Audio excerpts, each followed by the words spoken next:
வாழ்க வாழ்க வளமுடன். வளமுடன். தேவக்கோட்டை தேவக்கோட்டை சீதாலட்சுமி. சீதாலட்சுமி. இறைவன் மனிதனை படைத்தது வாழ்வதற்கே. கண்கள் பார்க்க வேண்டும், கைகள் வேலை செய்ய வேண்டும், வாய் பேச வேண்டும். அப்பொழுதுதான் அவைகளுக்கு அர்த்தம் உண்டு. ஆம், வாழ்க்கை வாழ்வதற்கே.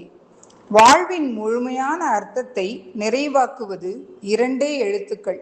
அவற்றை முறையாக உரிய காலத்தில் உரிய நேரத்தில் உரியவர்களிடம் பயன்படுத்தினால் வெற்றி நிச்சயம். அந்த இரண்டு எழுத்துக்கள் தான் கேள் என்பது. ஆங்கிலத்தில் அதனை ஆஸ்க் என்று குறிப்பிடலாம். கற்ற கல்வியின் விளக்கமே இந்த மூன்றெழுத்து தான். இது அறிஞர்கள் கண்ட உண்மை. ஆட்டிடியூடை குறிக்கும்.